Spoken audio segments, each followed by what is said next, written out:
he's actually one of the reasons I'm here in Puerto Rico. Actually, he messaged me one day. I was like, hey, we're moving to Puerto Rico. You should come. And I said, yes. That was 4.5 years ago we moved here. And I met you online, and then, was it the Satoshi Roundtable? Satoshi Roundtable, and we just hit it off, had an amazing conversation. And then, like, continued the conversation online, which is kind of what Sean and I did as well. And it was fun. Does this work, or are we changing? This is for, we're going to swap out. You guys are going to be most of the conversation. Got it. This is for the video. Okay, great. So I mean, the real story is that I met Luke at Satoshi Roundtable, became Facebook friends, and then Sean and I were basically taking turns to beat up Luke on his Facebook page.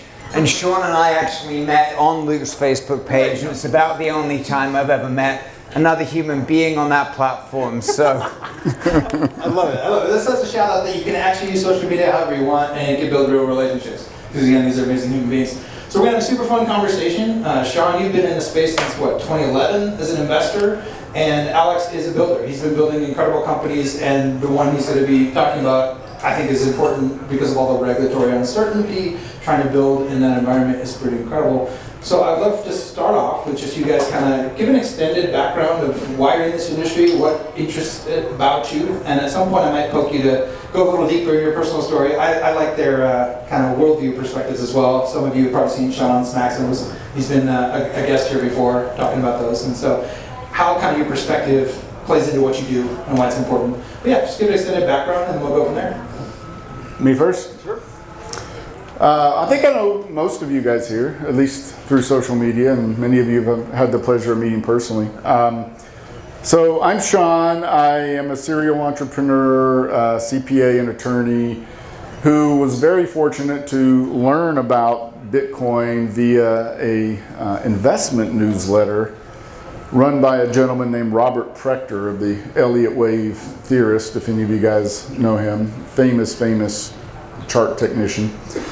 And 2010, I believe he mentioned Bitcoin in one of his newsletters. I went online and could find literally nothing about it, but happened to scramble around one weekend and it took like days back then to figure out how to get some, and I had to scramble around money and go to Bank of America and send it to some third-party money platform and then send it to Charlie Shrem's exchange and pray to God that Charlie actually sent some Bitcoins that I purchased, which he did. And so I put a little bit in early 2011 and managed not to lose it all between now and then. So what was a little became a lot, and thrilled to be here and just talk about Bitcoin, crypto, and more importantly, where I think things are going, which is where Alex comes in. Thanks, Sean. So I also heard about Bitcoin in early 2010, in March of 2010. The builder side of me, you know, Sean's here representing the investor side. I'm here as a builder. I was actually working on an energy-backed currency back in 2010. When I read the Bitcoin white paper and had the arrogant thought that they didn't really understand how to create a currency, and their idea wasn't as good as mine, and did not at that point put the little bit of money in. And so, you know, you win some, you lose some. But it does mean I've been involved in this question of sort of what is money for a very long time. And when I started out, you know, designing currency systems, I co-founded a currency system in New York, a time banking system in, I think, 2008 or 9. You know, there were like 8 crackpots in the world who were talking about what is money, and I was like, well, money is just $1, shut up. And so it's been kind of amazing just to watch the world change in the last decade and a half or so. And yet at the same time, although it's not quite as messy as it was for Sean to buy his Bitcoin back in 2010, we're not quite at the level of integration between the crypto financial system and the traditional financial system that we might have all hoped we'd have by 2023. And you know, some of that is about technical challenges, but a lot of that is about game theory and power struggle and regulatory capture and various things. And that's some of what we want to talk about today. I do want to talk about Codex, the project I'm currently spearheading, because I think it's interesting, and that's part of why I'm up here. But I want to talk about it really in the context of what's going on in the world and how we should think about orienting to these changing times. But just a little background on my sort of traditional financial, sort of pre-Bitcoin, pre-crypto life.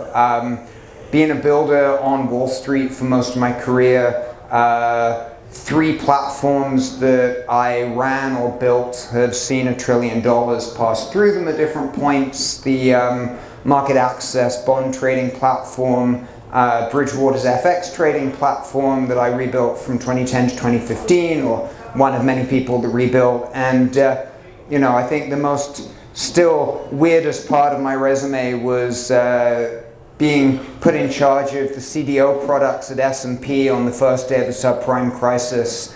And so I've sort of seen a lot of the good and bad of traditional finance on Wall Street, and definitely understood from a long time ago about the need for a new system. And we're not going to have time to talk deep philosophy, but certainly, I think we're all in this, not just for the money, but because money is the fundamental social currency, and because controlling the money system controls the world that we live in.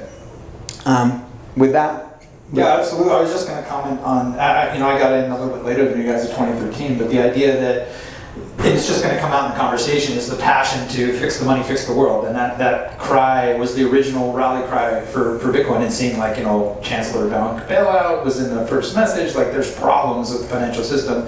And I think there's still problems with the crypto system. I mean, how many people have bought crypto? So raise your hand if you've ever bought crypto, probably hopefully everyone here. How many people enjoyed that experience? Keep your hand up. It's still difficult, even now. 10 years into this, it's frustrating. I've been working to try to help that with Theo, and I think what you're doing is pretty exciting. And Sean, you always tell me how you're not technically literate, and yet you're able to figure this stuff out, but you're like, it's so difficult. Why is using my wallet so hard? So I want to talk a little bit about the why, kind of why you guys are still in the industry, why investing, why building, why it's so important. And as we do that, touch on the philosophy. What is it about money? I think one of the things that I found most interesting about Bitcoin is that every single person who figured out Bitcoin is because they started asking the question, wait, what is money? I didn't even understand that. So getting into the importance of the philosophy of what is money, why does it rule everything, why do so many decisions we make every day are impacted by that system that we're just not aware of, and what are you doing specifically with Codex to change that? And full disclosure, Sean and I are both investors in Codex because we believe in it. I think it's pretty cool. That's not the only reason that you're up here, but it's something we actually put our money where our mouth is behind what you're building, because I think it's super important. Causation. Yeah. Because a correlation is not causation. Okay, so I personally, this may get some boos, but I personally don't think Bitcoin is money yet. At least it doesn't check all the boxes for me yet. I do think it's heading that way. I think it's about 70% inevitable that it will be at least a significant component of whatever reserve currency comes after the dollar. And I'm not as convinced as some that the dollar is going away anytime really soon. The rest of the world is in far worse shape than the US is by and large, and a financial crisis is going to impact them worse than it's going to impact us, and that's going to cause, I think, the dollar to do well for quite some time, even though it doesn't necessarily deserve to do well during that period of time. So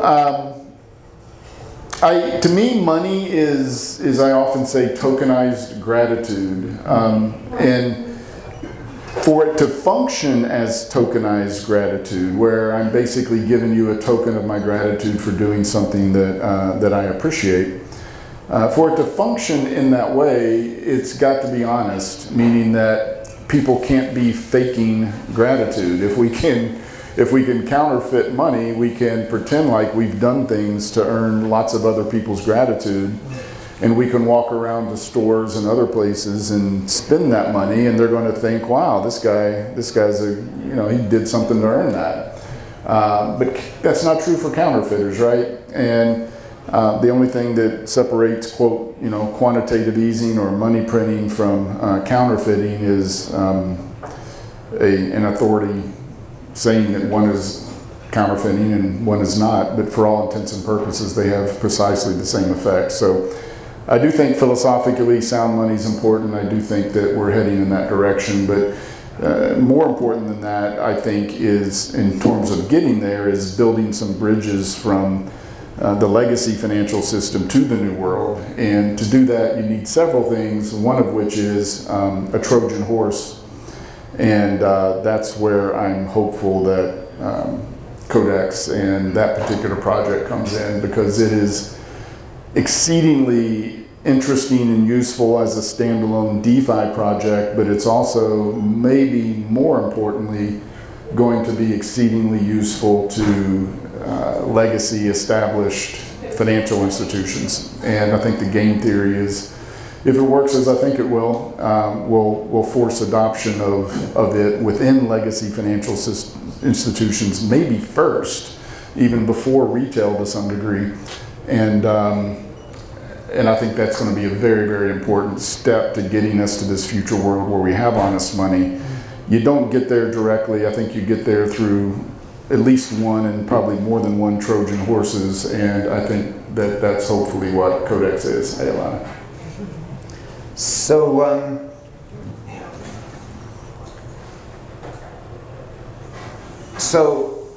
I'm just making this up, but I just thought of this, and I think it's kind of cool here. I think there are three fundamental sort of issues on the table where money and our existing monetary system is concerned, and it's trust, efficiency, and control. So here we. It's just pointed this way. It's just probably off the. Are we good? Yep. We good.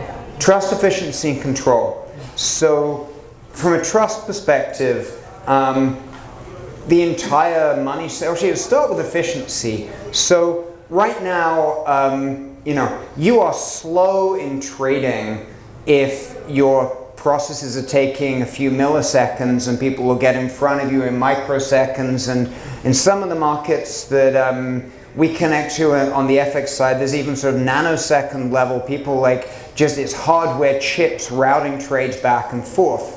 And everything is moving incredibly quickly, except you want to wire money from one place to another. How long does it take? Days. And that's not just for you, that's one bank to another bank. So what this means is we have all of this kind of like massive high-speed trading going on. This is outside of crypto, even just in the normal traditional financial markets. And let's say I'm a bank and I'm extending some credit to Luke to do all of his trading with me. And Luke's making all kinds of bets here and there. And I'm monitoring the bets, and I'm like, whoa, wait a minute. Luke is losing money on these bets. Hey, Luke, will you send me something to cover the cost? And Luke's like, yeah, sure. Here, I'll send you a wire. And like 2 days later is a very, very long time. So Luke can lose a lot of money in 2 days. And Luke can lose a lot of money in 2 days. Sounded like a good idea. So that means I need to really restrict the credit I'm offering Luke. It means, or Luke needs to put up a load of his capital. And so there's this kind of like burden that this inefficiency causes. This comes back just quick, some history.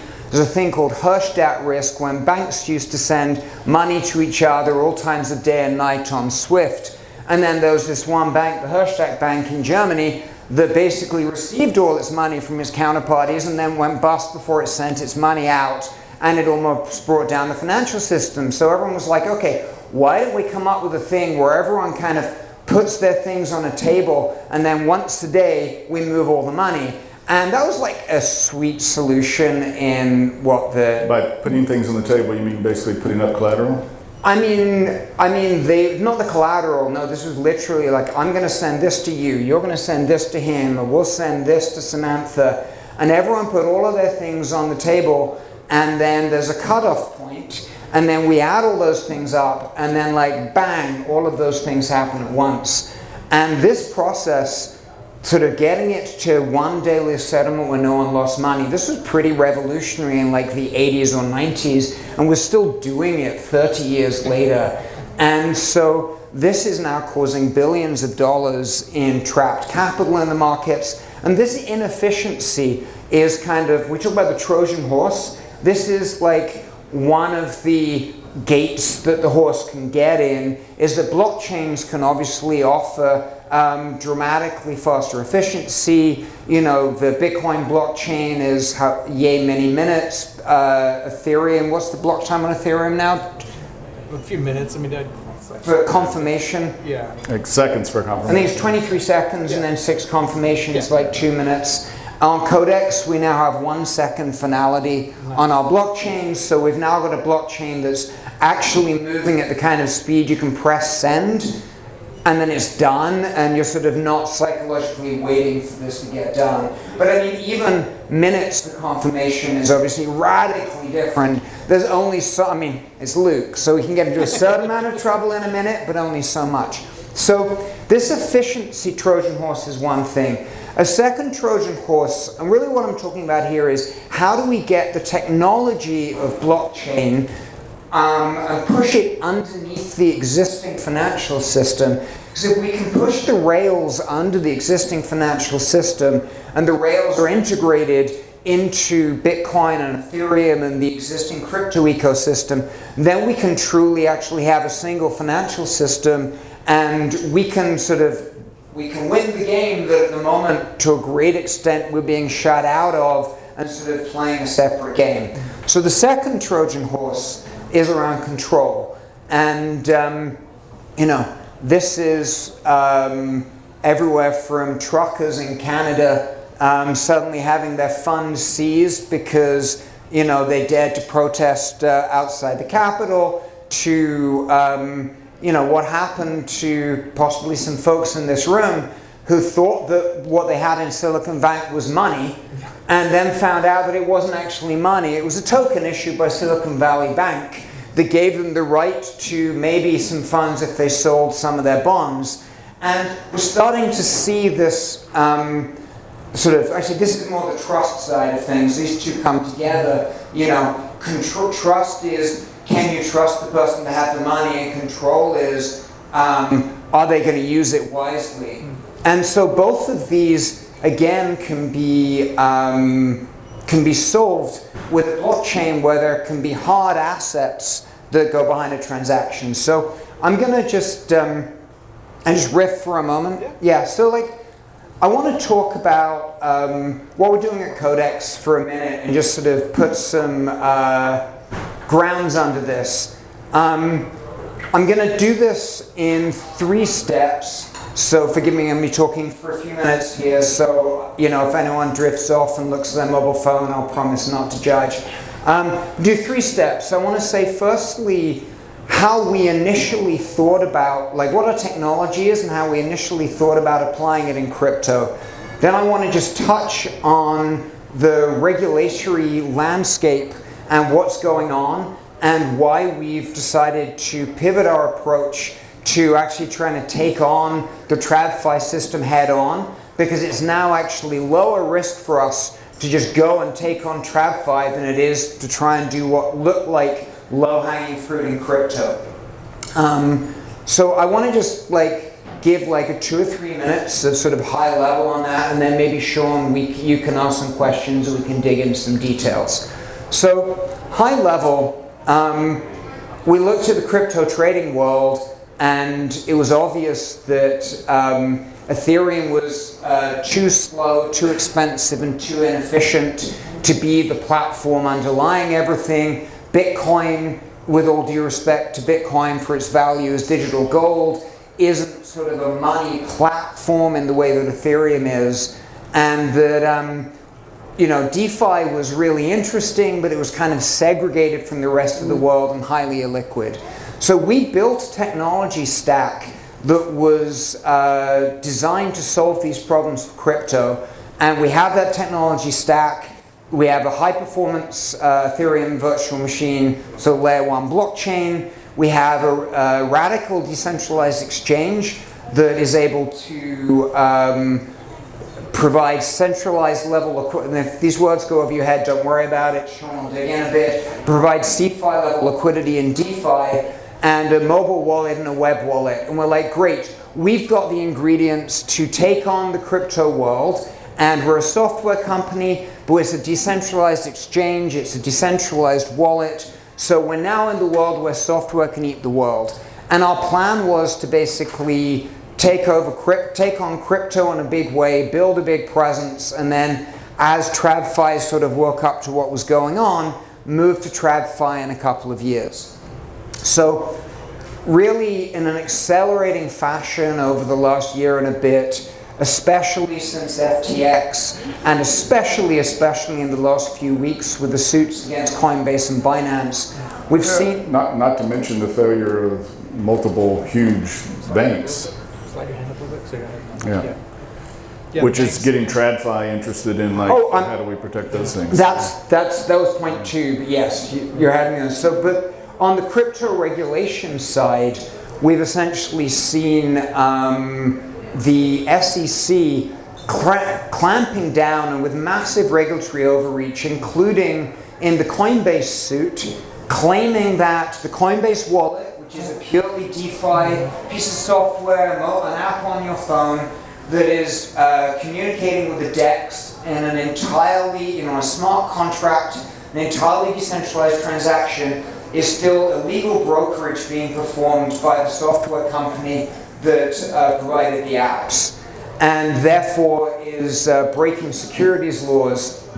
We've seen claims that Binance's stablecoin is a security, claims that every single one of the layer ones is a security. And so essentially we're looking at the landscape and going, the SEC will lose. A lot of these claims are not valid in court, but right now this is not as good a space to engage in, just one section on it, as we thought it would be. At the same time, we've seen these banks failing in TradFi. We've seen the whole underpinnings of the traditional financial system really starting to shake.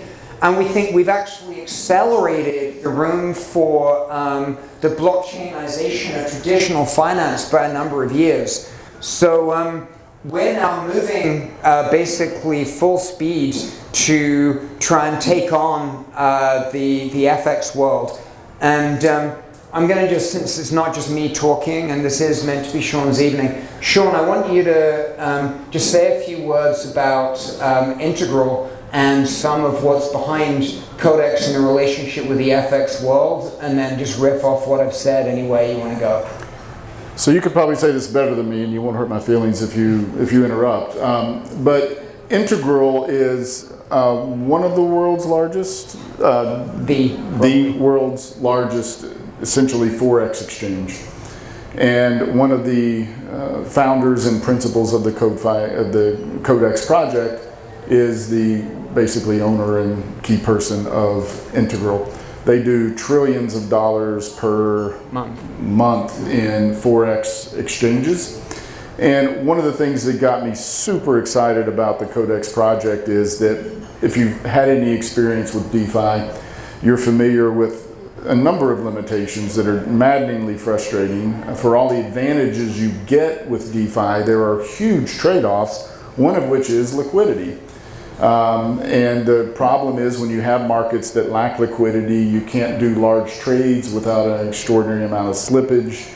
You have these algorithmic market makers, and they have their own sort of variants of slippage built within them.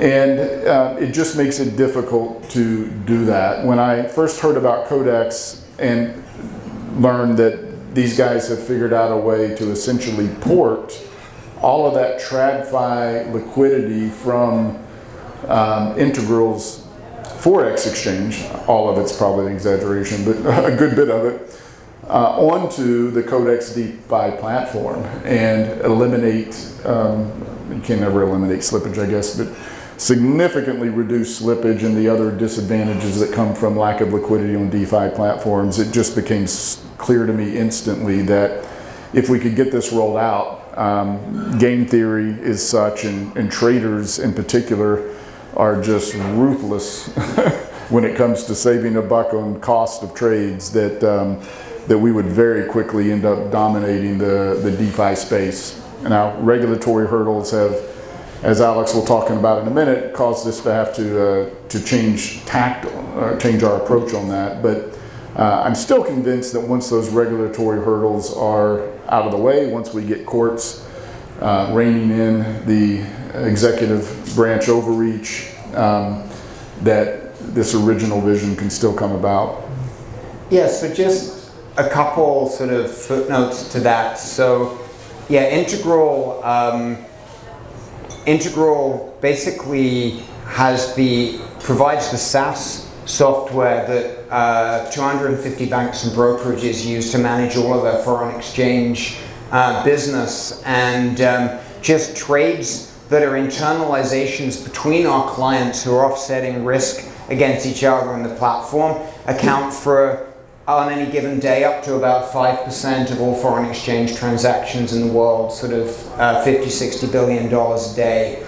And so definitely there's a franchise there, and we're providing all of these high performance services, and then we have to go at the end of the day and do the settlement into this sort of 1980s, 1990s SWIFT platform, which was, again, what kicked off the interest in trying to revolutionize the sort of the bottom level of the rails there. So, go ahead.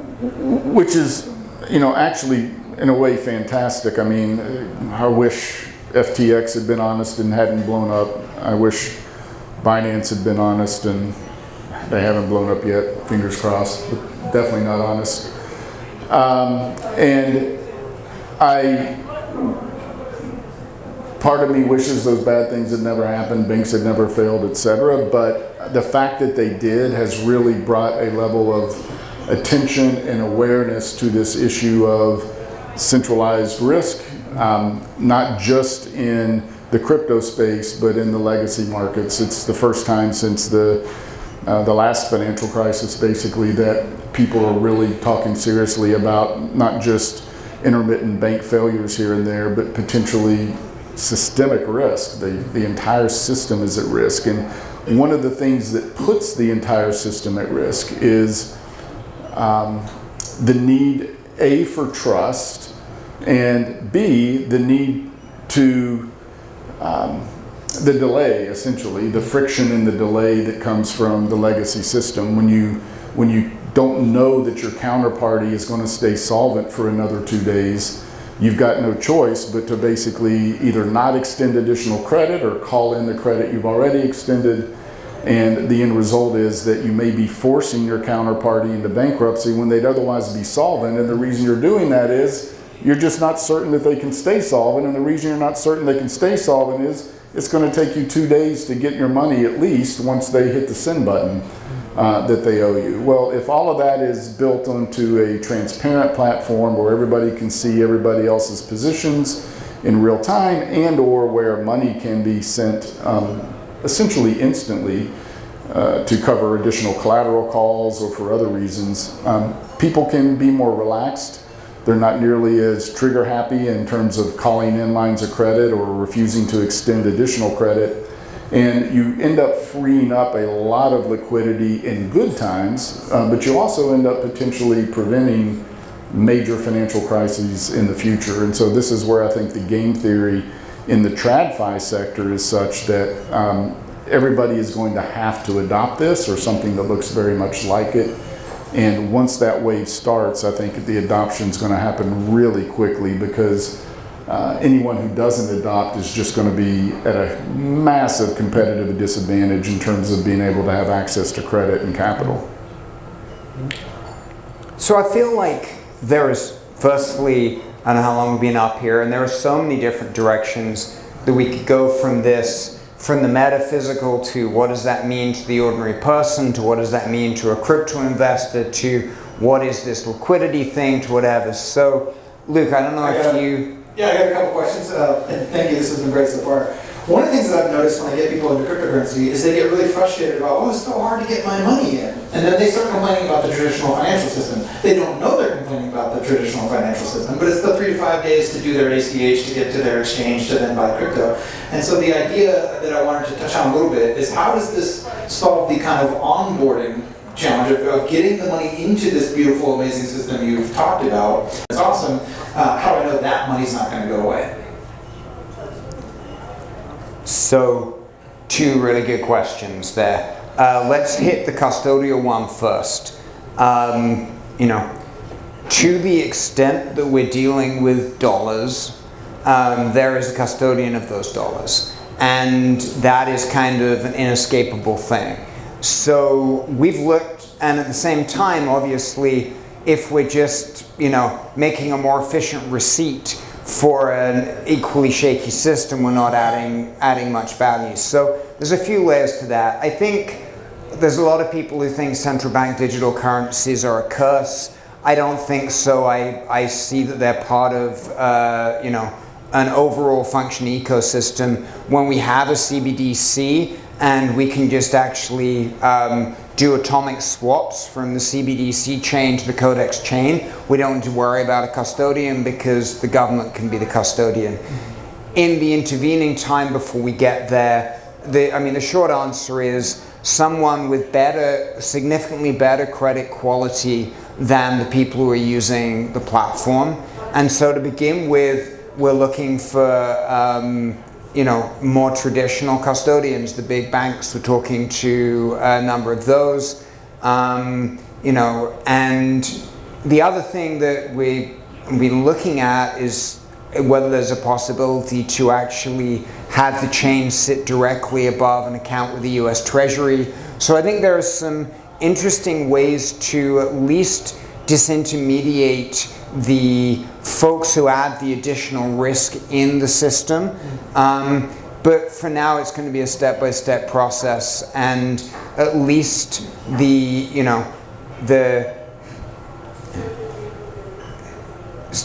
what happens when JP Morgan Chase, HSBC, and Bank of America go down problem is solved by having Bitcoin, not by having a safer digital dollar. I completely agree. I think most of our audience would agree as well. And if I was reading between the lines there, I'm hearing a little more of what Sean was talking about earlier as far as the Trojan horse. Meaning if they get the Fed chain and they get all these different CBDC things, which are many in this room I think would agree, essentially spying tools when they get to the consumer level, it's a little scary. Is there the potential that you can hook into that system but not necessarily be forced to use their version of the dollar, the CBDC, and I might be able to use a Codex wrapped system of value that I have my private key, I get to control it, and it's not being dictated by a central party saying if you use the wrong pronouns or whatever the situation might be, they might, or you, like you said with the example in Canada, you're protesting in a way we don't like. Or you say gay. Let's be on both sides here. It's getting scary. It's getting to the point where they could prevent you from actually, as an adult, controlling and using your own money as you see fit. So I'm very excited from the freedom perspective what you're offering. This is how I see the stack in that case. You have a kind of Fed chain. You have an atomic swap from the Fed chain onto Codex. Codex is still an open chain, so people can still see the transactions moving around. But it's also an open chain, meaning that there is no us who can sort of stop something happening. Sitting on top of that, any Ethereum compatible mixer could be on top of it, so you can have privacy layers in there. We as a US sort of legal entity are not going to be rolling out the things that the government is upset about. And also, by the way, we as a US entity are not going to be pushing decentralized trading of cryptocurrencies the SEC thinks are securities, but that doesn't mean that we haven't already released all the code and the smart contracts that other people could use to put those things on the platform. So there's going to be a kind of essentially an interesting sort of game theoretical dance, and whether it's Codex or Codex and other blockchains or some other blockchain that ends up being the sort of the intermediary layer there's going to be an open layer that connects into these permission worlds and into the government world, and then has some things happening on it the governments are unhappy with, and then there's going to need to be all of the tools and analysis and sanctions blocking things. And hopefully jurisdictional arbitrage. So Right. it's like, if you don't like what your government's doing, you can use the tools Right, to press. and I think the way this goes is we can't just magic away, OFAC and sanctions regulation overnight, and also we shouldn't want to, because I don't want to funnel money to terrorists and child porn rings and drug smugglers in North Korea. I was reading, by the way, today that 50% of the entire North Korean ballistic missile budget has been paid for by crypto hacks. $3 billion, 600 million of which they got from Skyrim from the Axie Infinity hack, when a fake recruiter called a guy there for a job, sent him a document to read for the interview, and the document had a Trojan horse, and went and pulled that out. And so it's interesting, everyone thinks it's AI that's going to kill the world, but maybe crypto will somehow kill the world. That was Matt Levine's joke, through funding North Korean weapons. But anyway, all of that stuff is still going to be happening. The game is going to be played. There are bad actors out there. There are government actors who think they're good actors, trying to stop the bad actors, but end up being bad actors from the perspective of other people. I think the goal here is, if we could move the entire playing field to a decentralized and open ledger where all of those people are playing, then the net effect of that game is still going to be better for freedom and better for humanity. We can't make the game go away. Excellent. We've been going for a little while. If you guys are up for it, I'd like to open it up for questions. I'll just run around with the mic. So again, if you OG Bitcoiner investor, Sean, his philosophy, how has he been, and he has been, I know him personally, so successful in the space as an investor, definitely that would be great questions for Sean. Anything related to your experience in traditional finance and DeFi and everything you built with Codex, everything you've heard. Who's got a question? I'll hit you up first. All right, I'll get a couple over here. If you want to give your name real quick and what you're up to, that's cool. Great to be here in the bear market. Great to see you guys. So, I'm involved in a DeFi project. You mentioned What's your name, brother? Dan Hussein. Hi, Dan. Hello. So, I'm involved in a DeFi project. It's called Ultrade. It's a DEX. You mentioned something interesting about the Coinbase wallet. So during the Napster wars, the government did successfully shut down decentralized peer-to-peer exchanges, although for a while it looked like they were sleeping at the wheel. Then they decided to enforce the copyright laws and pretty much shut those projects down. Do you think DEXs, pure DEXs, ones that are not run by a US company or that are decentralized by developers, for example, the Uniswap, do you think the government is going to go after the developers in the same way they went after the people writing the Napster software and successfully shut down all those DEXs within the boundaries of the United States? So if there's a US-based developer that writes DEX code, are they at risk for enforcement? I don't know, but I fear the answer is yes. Yeah, and to be clear, this is not legal advice, right? No, to be clear, this is not legal advice. I think, I think GMX, the developers are pretty anonymous, and I think GMX is going to keep running. I think Uniswap is in an interesting position because, they are US based, they have a footprint, they've done a lot of work to be compliant, but I think Coinbase did a lot of work to be compliant, and it's not looking like that work's necessarily paying off. So, I would not be at all surprised to see an action against Uniswap. And whether they go after developers, I mean, the whole thing with oh my God, what's the name of the protocol whose developer got arrested in Amsterdam? Tornado, thank you, yeah. I mean, the Tornado Cash precedent is a pretty ugly one. So, I mean, I wouldn't say it's sort of, you know, leave the country, be terrified moment, but it's problematic.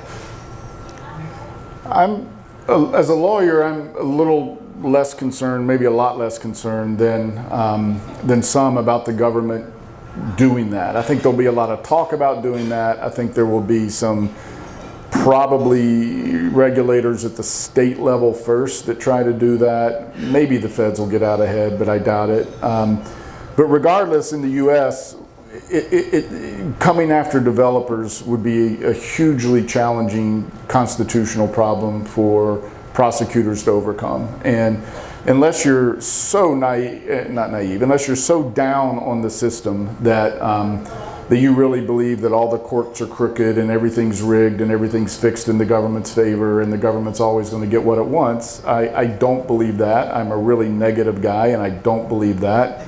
I sued the Internal Revenue Service and took the case all the way to the United States Supreme Court and got a 9-0 judgment against the service. And so it's not all rigged, and it's never, hopefully, in our lifetimes going to be all rigged. The problem is developing software is writing speech, literally. The courts have already ruled that software is speech. Releasing and publishing software is speech. Coming after developers, you're essentially trying to shut down speech, and that's going to be very problematic for government to successfully do. Can they find some angle where they're targeting you as a developer and they can just find some criminal act you did somewhere unrelated to your software development and take you out that way? Yeah, they could probably do that, and they probably will try some of that, but I'm not that concerned about it. Yeah, sorry, just I want to clarify because I don't want to spread unnecessary FUD. When we talk about developer, I mean the company Uniswap is a company whose job is development of software and officially is not running an exchange. And I think the SEC doing an action against the company claiming that it is running an exchange, not just developing software, is a relatively high likelihood act. The SEC personally targeting individual developers of smart contract software is not what I'm talking about as high likelihood. I'd say that's... So companies just developing software but not running the exchange, do you think the company is going to be pursued by the SEC?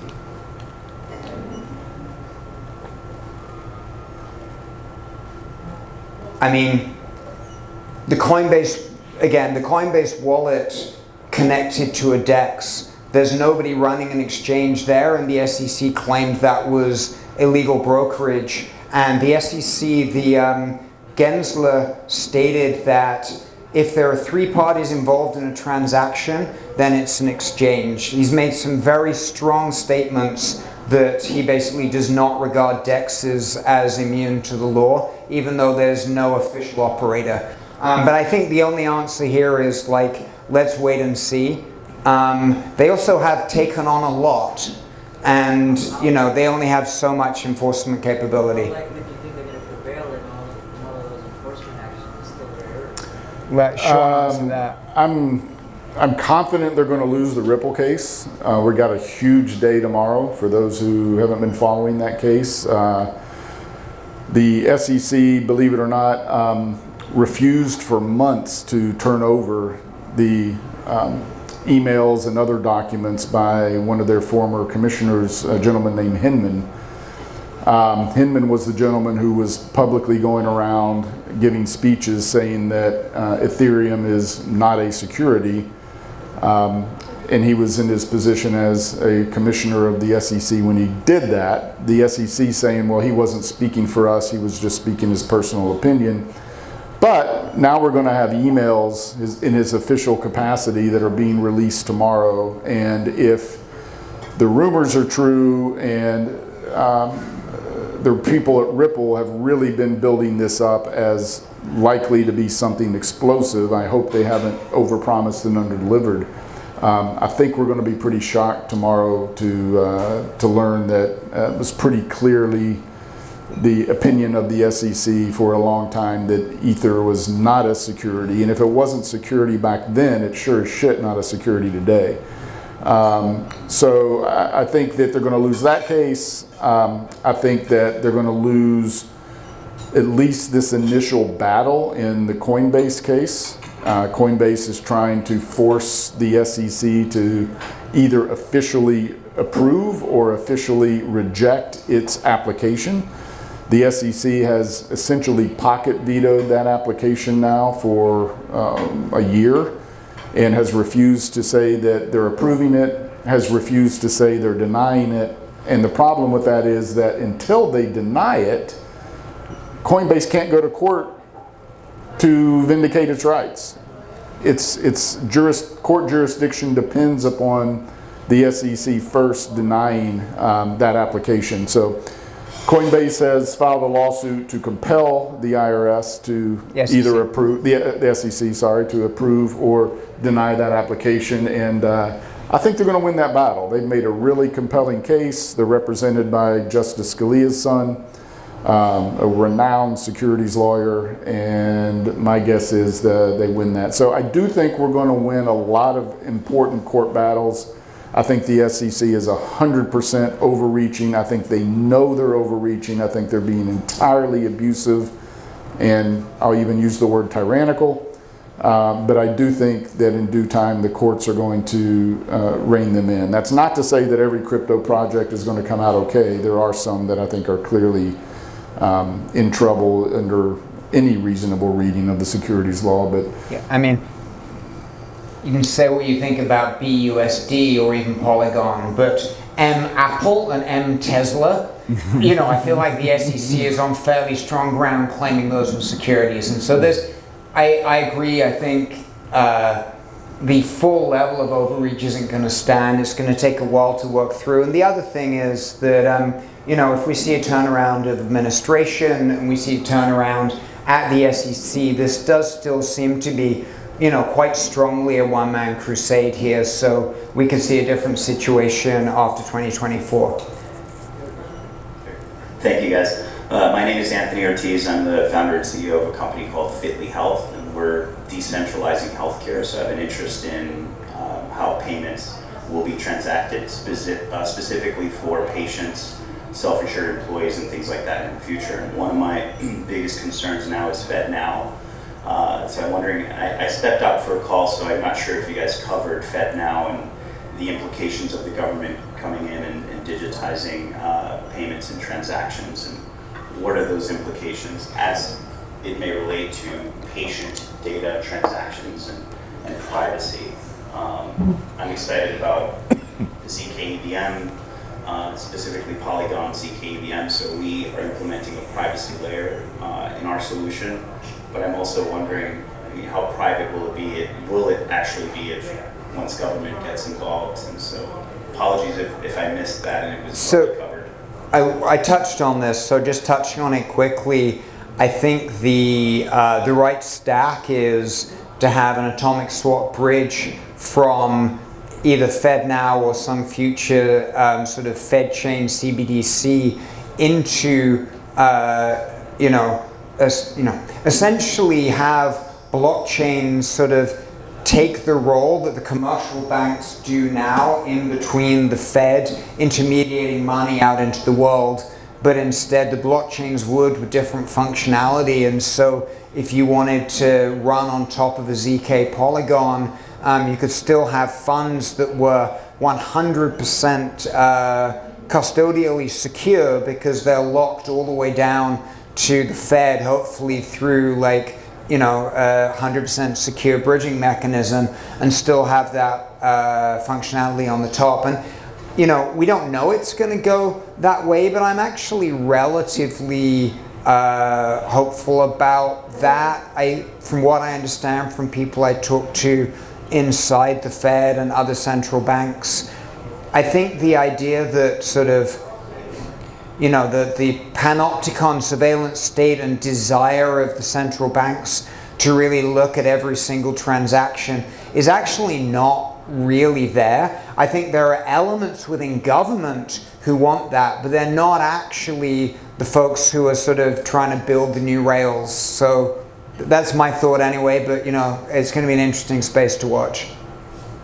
Got another question over here too, and then if you've got one last question, we'll get to you, and then we'll be wrapping up. We've been going long here. You guys enjoying this, Bill? It's good? Yes. Awesome. George Burke here from Portal DeFi. Hi, Alex. Hi, George. I really appreciate the overview that you gave of Codex and what you expect in the future there. My question, though, is for you, Sean. I've read a lot of your posts about the Federal Reserve and the mythical pivot that, well, maybe not mythical, maybe inevitable pivot that we're all waiting for. And I thought maybe you could, since you're here in person, be able to explain what you think is going to cause this pivot. Yes. Absolutely convinced the pivot will happen. Probably sooner rather than later. It already kind of did back when the banks were failing. If you looked at the Fed's balance sheet, it was declining, and all of a sudden it spiked back up dramatically. So they engaged in a hidden form of well, that part of the money printing wasn't hidden, and it really wasn't money printing. It was making money available against shit collateral.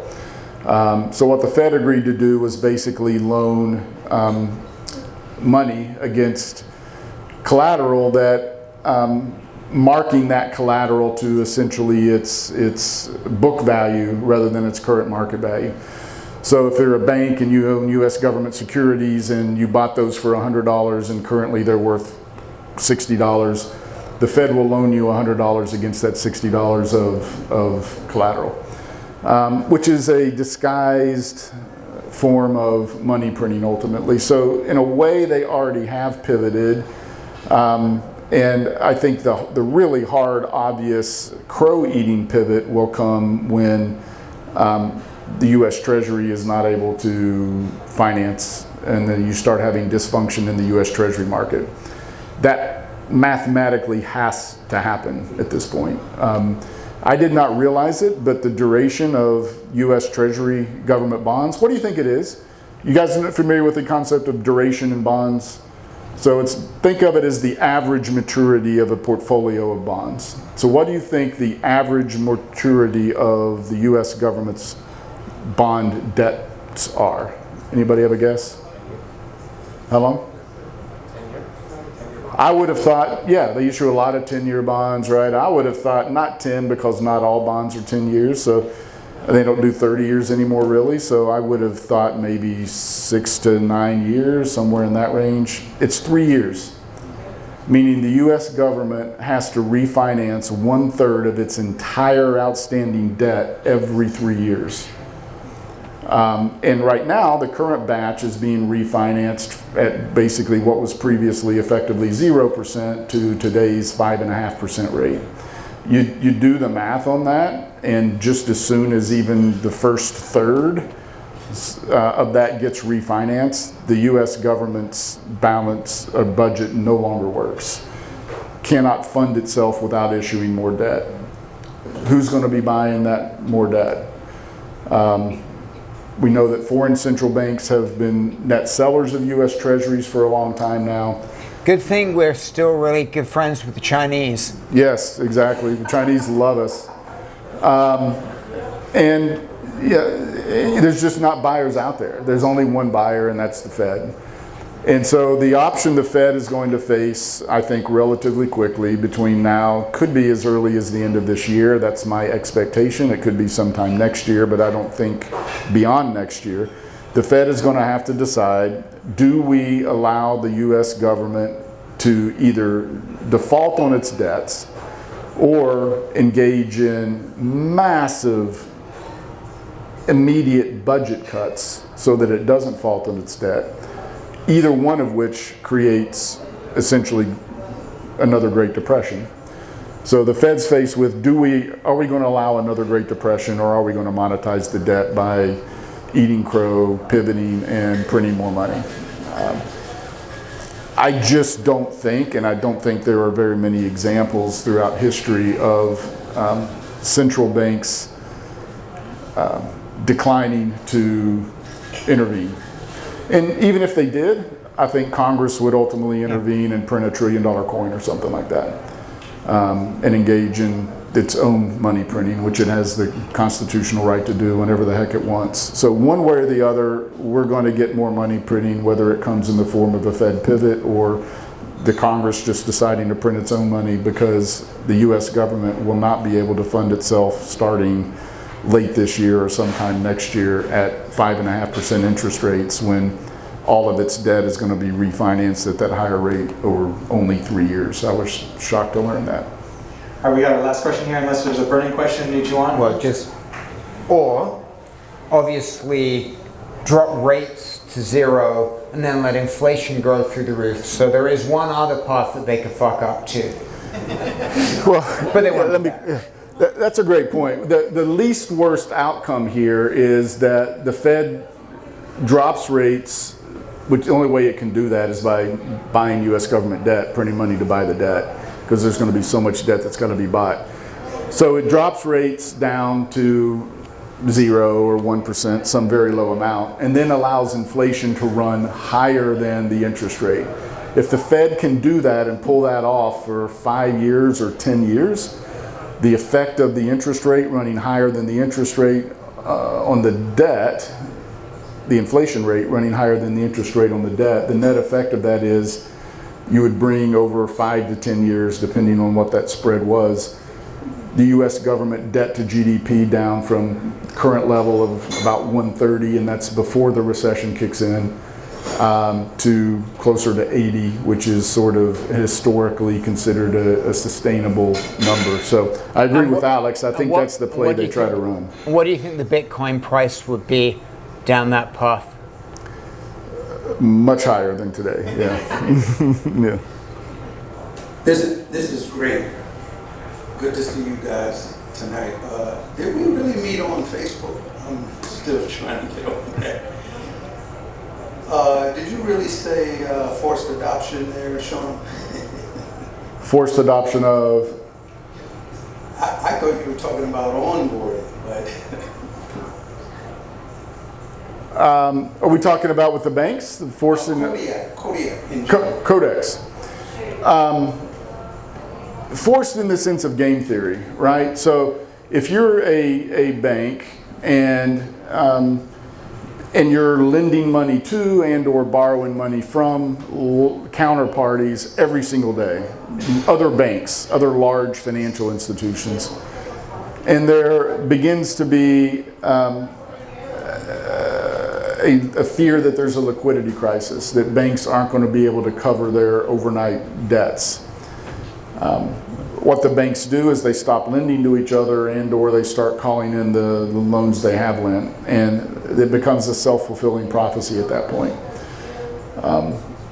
A bank that is able to participate in a system like Codex, where it could true up that collateral, where it could send that money and clear those debts, where it's transparent and everybody can sort of see into everybody else's ledger and know where they stand to some degree, is going to have an incredible advantage over banks that don't participate in that system. Primarily, they're going to be able to borrow more money. They're going to be able to borrow more money at a cheaper rate, significantly cheaper rate, because the lender is going to be much more confident that that bank participating in the system is going to be able to repay its debts, and they're going to have much more transparency into that system. So I do think ultimately from a game theory perspective, it or something like it ends up being almost forcibly adopted by economics. All right, I've been told our camera battery's about to die, so we gotta wrap it up. Where can we learn about Codex? Why don't you Wait a give minute, that last- isn't this the point where we start talking about meditation, Luke? I did want to get into the worldviews of how these men have been so successful in their lives, but we can do that maybe another time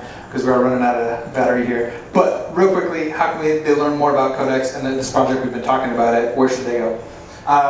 If you go to codexlabs.org, there's some information up there. If you go to thecodex.net, you can see our decks, and also you can just contact me and talk to me after this presentation. There's so many people in the room. Fantastic. Thank you so much. Let's get a big, huge round of applause. This is an amazing panel. Thank you guys so much. I don't know if you want to do like a picture real quick. Thank you all for coming. Appreciate it. Have a great night. We'll get to the Thank music. you, sir. We Gentlemen. doing a picture?